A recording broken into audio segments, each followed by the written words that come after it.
Hey everyone, I'm Jeremy, and in the last video I told you that I want to do an in-depth discussion about the Theta Labs Ask Me Anything AMA event that they did about a week ago, a little over a week ago, where they just answered a ton of viewer questions on the live stream and also user-submitted questions. And there was a ton of content in that, and my plan and my intent was to go through the entire video and talk about all the different points. There is so much information there. I think I've decided against that. It would be too long of a video. I will put a link in the description. You can go watch the full video if you want to watch all of it. But I want to talk just about some of the key aspects of what they were discussing. And if you aren't fully aware of some of the underlying technology and information, then it would be easy to pass over some of this information and not realize how big of a deal it is. Hey everyone, my name is Jeremy, and if you want to follow along my journey as I build wealth for my family, then subscribe to the channel, hit the bell icon so you don't miss a thing. And remember, none of this is intended to be financial advice. I am merely a guy sitting in front of a computer talking to a camera. So with that said, let's go ahead and get to it. So in this Ask Me Anything event, these guys went through a ton of content and a ton of information, and I want to talk about a few of the things that I believe were significantly important and sort of expand and give you my opinion on what I think it means for Theta moving forward. So let's go ahead and pull up the video. I'm going to show a few little clips and then we're going to talk about some of it. Okay, so in this first clip, we're going to be hearing from, I think you say J-I-E-Y-I Long, J Long, who is their CTO at Theta Labs, and he's going to be talking about Ethereum and how they are working on an adapter that will basically allow you to take smart contracts from Ethereum and port them over to Theta. Now this is huge. The Ethereum blockchain has the largest group of developers out there for any of these smart contract platforms. And so it's really interesting. What they've done is, or what they're doing I should say, is really making it extremely easy for a lot of these blockchain developers who have already been building on an existing blockchain, Ethereum, and giving them an easy way to build their apps and then easily move them into Theta. So let's watch this. The news that we are developing a Web3 like Ethereum adapter, right, which will translate our RPC API into the Ethereum format to follow their convention.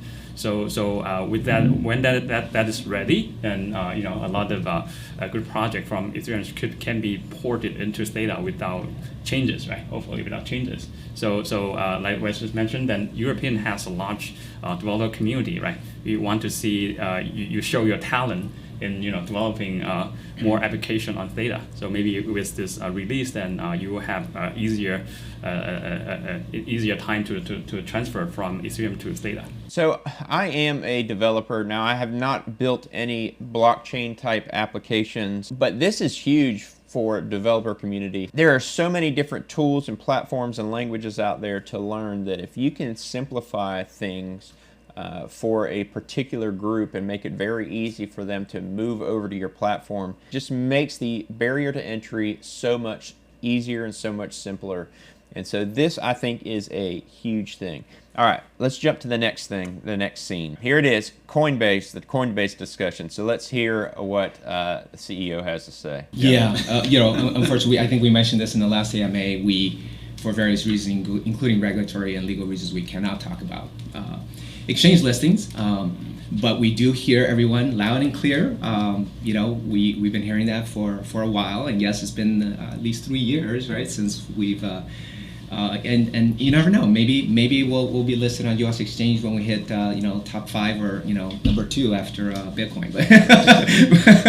But it's certainly top of mind for us as well. All right, so there you go, top 5 or top 2 behind Bitcoin for Ethereum. So these guys, they realize what they have, that Theta is going to be a huge player. It will eventually have global adoption, and everybody will know what Theta is. And here's my speculation. Obviously, he didn't say this. I get the sense that they are the reason that Theta is not on a U.S. exchange. Now, if you're watching this and you don't have Theta, I realize that is a pain for you. I put a video together on how you can buy Theta in the United States, and you can watch that up here. You can go figure out how to buy Theta in the United States.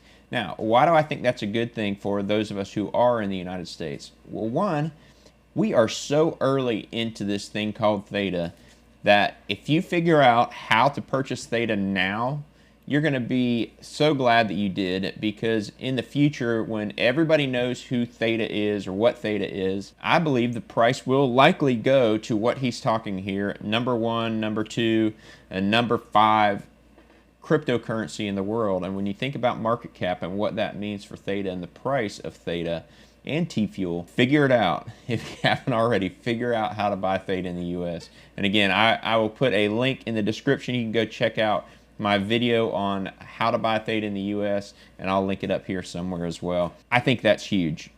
I think it is huge.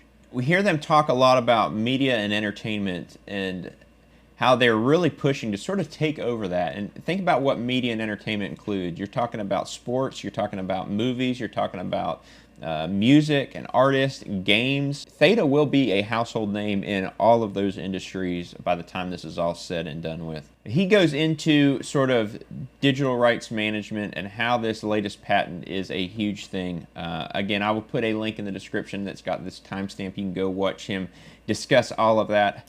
I don't want this video to be an hour long, so I'm going to sort of cut that off there.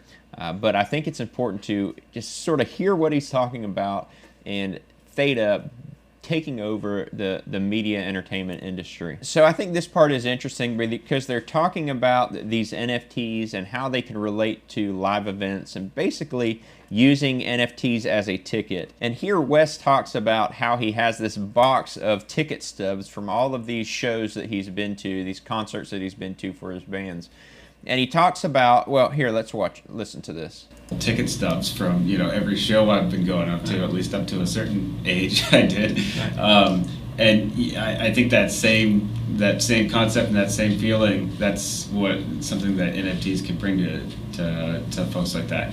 I didn't even have it to show off to anyone. I don't post pictures of it on social media, but that collectible feeling that people understand. But on top of that, now this is something that you can show off as a collection to anyone. It can be part of a sequence. Like, I imagine being able to show that you went to all 10 shows of like the last tour ever of your favorite band or something along those lines. I think these ideas are just getting started. They talk about it a lot, but now as live events start opening them up, along with NFTs having developed far enough along, we're probably going to see the first time of that explosion of these working together.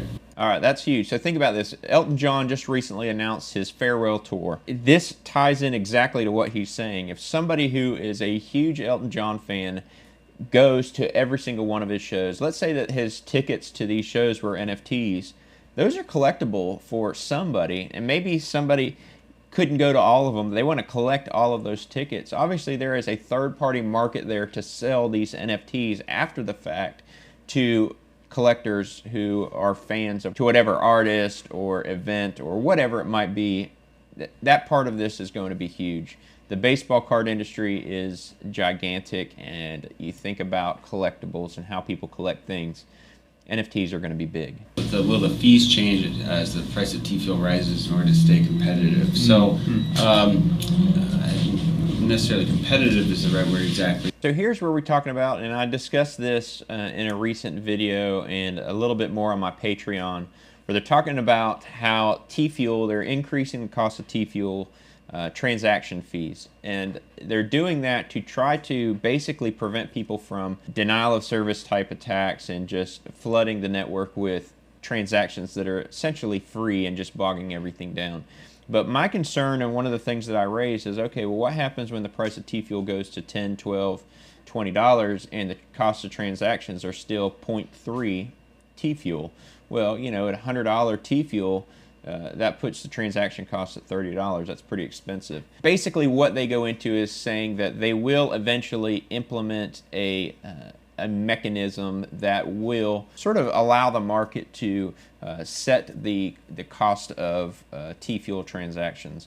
And because TFuel transactions and the throughput on the network is so large, they won't have the bottleneck that gas fees, because Ethereum obviously has a mechanism built in as well, but their network is not able to process transactions as quickly as the Theta network is. And so with the right mechanism, those transaction fees will basically be in line and sort of automatically adjust depending on demand and that kind of thing. All right, so in this next clip, they're talking about TFuel and TFuel burning, sort of all, again, about the cost and the ratio of Theta to TFuel.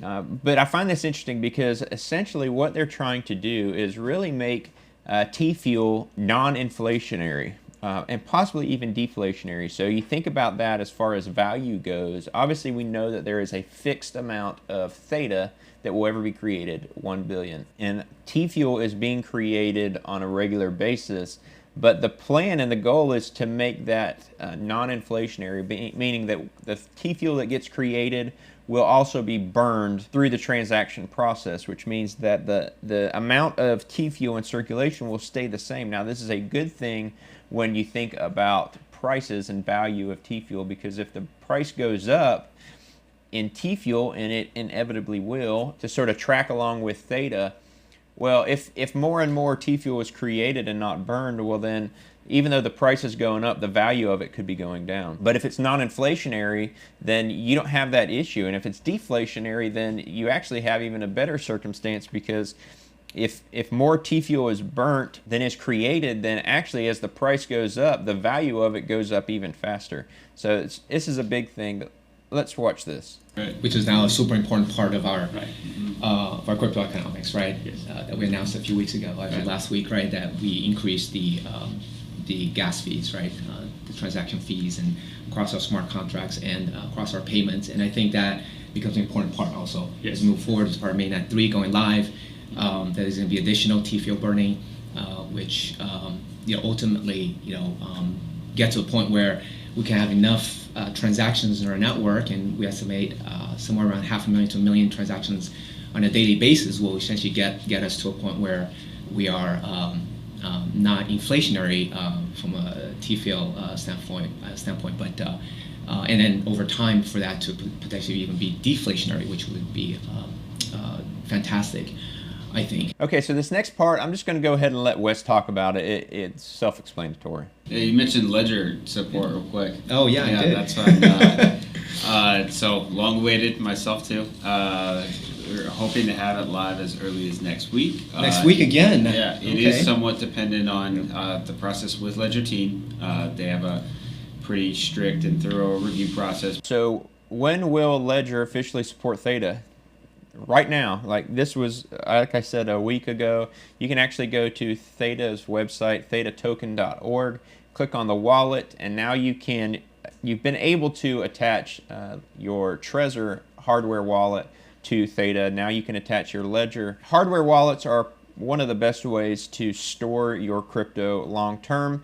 I have links in the description to both Ledger and Trezor. If you have any interest in purchasing a hardware wallet, go check both of those out and pick the one that's right for you. But that's big news. All right, so then this next part, again, I think is interesting just because the CEO and the CTO disagree. And in the end, the CEO is proven wrong. And I think maybe he was just misinformed or misunderstood or whatever, or maybe he was just wrong. But they're talking about this idea of delegated staking, which, if you're staking your Theta with Gpool, that is delegated staking. You're staking your Theta to Gpool's Guardian nodes. And so the question was, will delegated staking come to the Elite Edge nodes for TFuel? And Mitch Liu says, no, it won't. And then their CTO corrects them, Jay, I guess is how you say his name, corrects them and says, yeah, you can, and they can actually get fees for that. I saw earlier question about delegated staking of TFuel to edge nodes. Right. Do we plan to? Actually, that's a good question, right? Do we plan to allow for that? And I think the answer is probably not, right? Because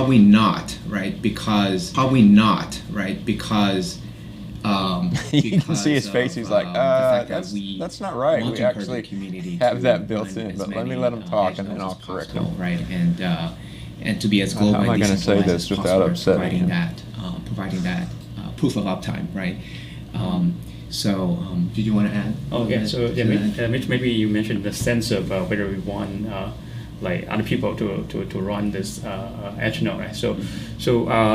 Actually there's so currently we indeed provide the option, yeah. So for someone to stake to any any edge node. And so he's saying, actually, we did build that ability into the Elite Edge node, is the ability to stake to somebody else's Guardian node. And then he goes in, I'm sorry, not Guardian node, Elite Edge node. But then he goes into sort of the details of how that would work and why they built that into it. So essentially, the whole reason that they've created the ability to stake TFuel is because they want to basically improve and build their network. So part of the benefit of why a strategic partner would want to use the Theta network is uptime, how long these edge nodes are up. And so if you are, and I'm guilty of this, I have launched and run the edge node for a little while, a day, half a day, and generated a little bit of TFuel. Yeah, that's okay for me, but for the network, there is huge benefit to edge nodes being up over a long period of time. And by staking TFuel on an Elite Edge node, there is benefit then to keep your edge node running, because the longer that it's running, the more you are generating commissions off of your staked TFuel. If you stake your Theta to a Guardian node, or you stake your TFuel to an edge node, and then you shut down the server, the computer, well, it's not running anymore, so you are not earning anything by that.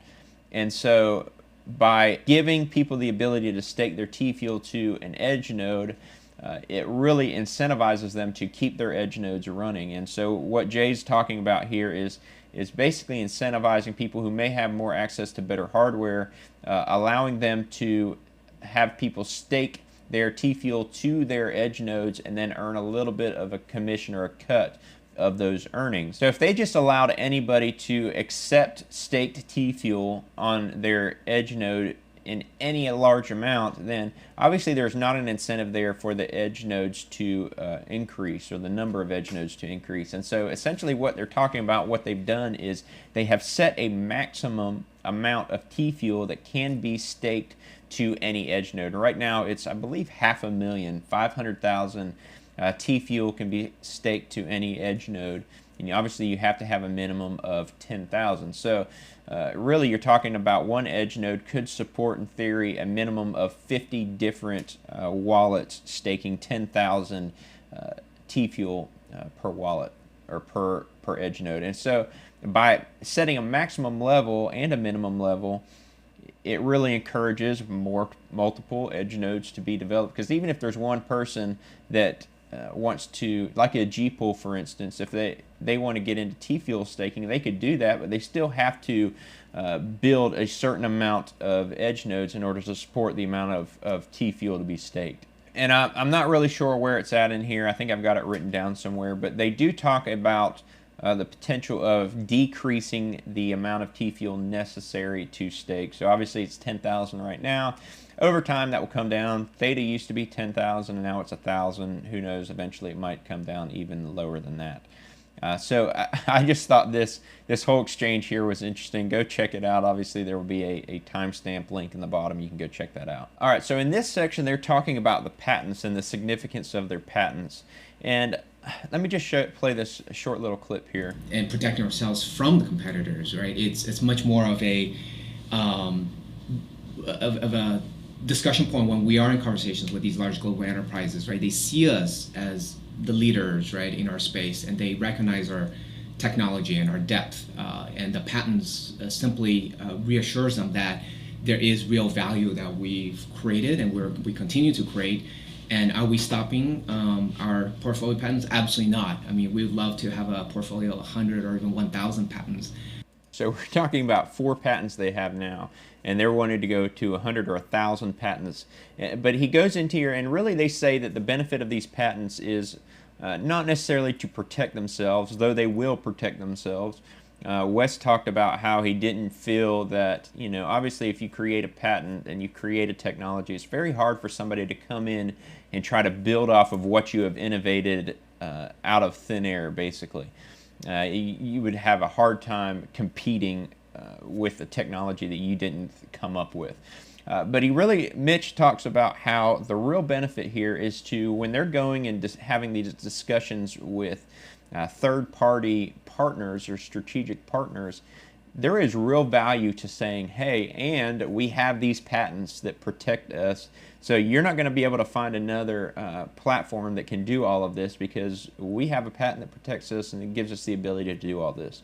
And so that's really the benefit of the patents in his eyes, is trying to build those strategic partnerships with, companies like CAA and Google and Samsung and all of those. All right, in this next part, they're talking about market fluctuations and whether the team is concerned, meaning the price fluctuations of Theta TFuel and the overall crypto market, and are they concerned about that?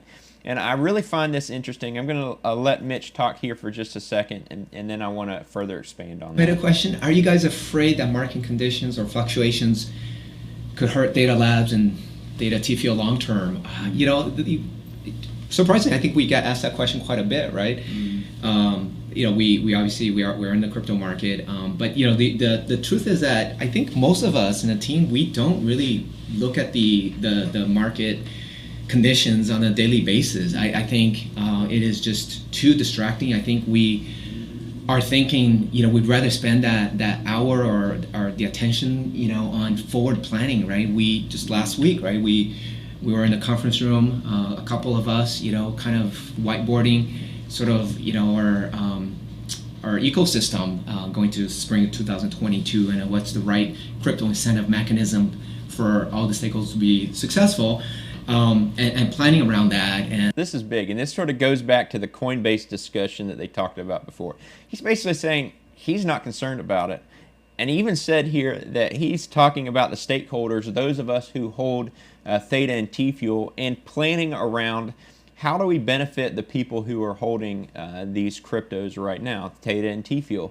And that's why I suspect that the reason Theta isn't on a U.S. exchange or a major U.S. exchange right now is because they don't want it to be, because they want to allow people like you and me, the early adopters that have figured out how to purchase Theta because they realize the potential of what it is.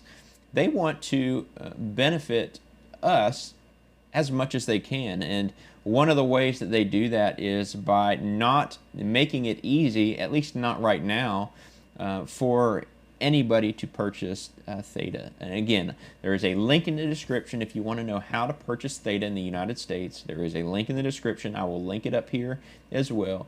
Go check it out. Figure it out right now, because in a year, 2 years, 3 years from now, when there is global adoption of Theta and the Netflix of the world and the Amazons and the Apples and all of these large companies, SAP, are using Theta on an everyday basis, I suspect that you will wish you figured out how to purchase Theta now rather than waiting till it was really easy and convenient to do on Coinbase. If you haven't seen the full video, again, link in the description, go check that out. If you like this video, please like it, subscribe to the channel if you haven't already. Consider joining Patreon and supporting this channel if you like the content that I create. If you haven't seen the video on how their latest patent is huge for Theta and what it means for the future, then I got it starting right over here. Go check that one out.